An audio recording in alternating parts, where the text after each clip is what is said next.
Une affaire macabre d'un jeune à la vingtaine révolue nommé Chris Mbani défraie la chronique à Pointe-Noire. Des faits qui se sont déroulés dans la période du 1er au 26 mai au quartier Tister, comme l'indique l'oncle maternel de la victime. Je suis informé par un appel conférence de Brazzaville et Paris, m'informant que l'enfant a disparu. Nous étions au toit vers 14h, 16h. Avant cela, ceux qui sont présents ici, les membres de la famille, se sont présentés auprès des services de sécurité, la police et gendarmerie. Alors, les premières informations que nous avons eues ne provenaient que des curieux, que l'enfant a eu des chamailles ici. Il a été chamaillé par un couple, et ce couple avait promis de le faire disparaître au nom de la DGSP. Le garçon lequel on a vu le dernier jour avec le petit, avant sa disparition. Donc, ceux-là étant gardés, ils n'avaient rien donc dit de concret. Par la suite, par le professionnalisme toujours des services de police, avec RTL, MTN, pour rechercher réellement où est passé le petit. Parce que le petit était détenteur d'un téléphone. L'enquête a révélé que son téléphone a été vendu, donc volé, et il se trouvait dans l'extrême sud de Pointe-Noire. Il s'avère que le petit vit dans l'extrême nord. Ce dernier a été récupéré et il avait désigné qu'il avait confié donc ce téléphone. Le téléphone, lui, a été vendu. En ce moment, on a réussi donc à mettre la main sur une bande de bandits, de grands assassins, de grands chemins, donc des cannibales même, parce qu'ils se nourrissent même de la chair humaine, lesquels avaient séquestré donc mon neveu, mon fils, ils l'ont enlevé, et l'action se passe où? À moins de 500 mètres d'ici.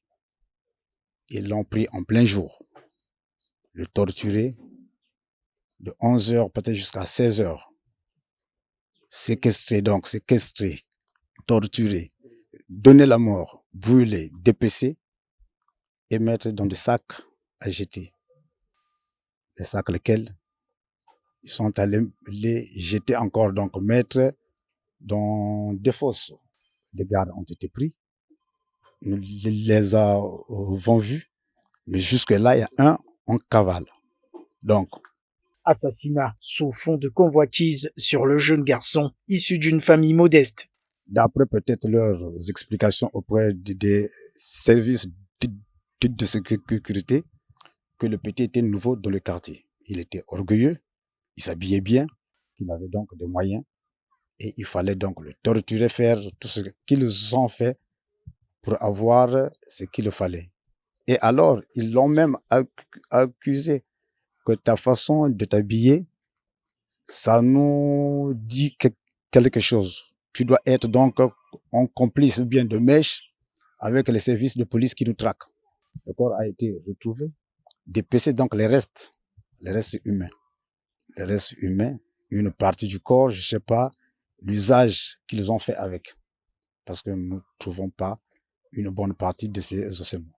Saisi de ce drame, le chef de zone s'aligne sur les témoignages de la famille endeuillée, restant toutefois surpris de la gravité des faits. Ceci se passe au moment où nous sommes en réunion et sur le terrain, ils avaient retrouvé un chef de bloc donc qui a donc été ensemble avec les autorités militaires, tuer quelqu'un, le démorceler. Nous sommes totalement démoralisés. Nous demandons qu'il y ait un travail technique militaire pour finaliser avec ce genre d'opération. La population ne peut pas circuler librement dans les heures tardives ou même en mi-journée. Comme ça ne marche pas. D'ailleurs, une habitation ayant servi de lieu de séquestration et d'assassinat a été détruite par les forces de la Direction générale de la sécurité présidentielle. Un lieu déjà connu comme gîte à bandits par les habitants. Vous savez, les gangs là, à tout moment, on pousse l'information vers la hiérarchie. C'est pas ça. Quand on pousse l'information vers la hiérarchie, si la hiérarchie n'agit pas. En fait, c'est les petits qui sont là il y a longtemps. Ils font ce qu'ils font.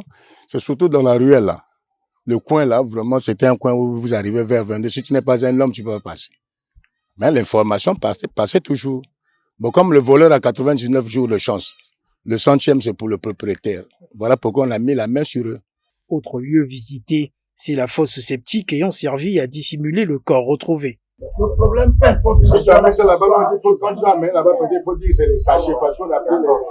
Dans cette affaire, la famille du jeune Chris Mbani salue la forte implication de la DGSP qui a conduit à une série d'interpellations, dont le commanditaire, un ami proche de la victime, suspecté d'être l'acteur clé. C'est un énième événement insolite déroulé à Pointe-Noire qui relance le débat sur l'insécurité dans la ville.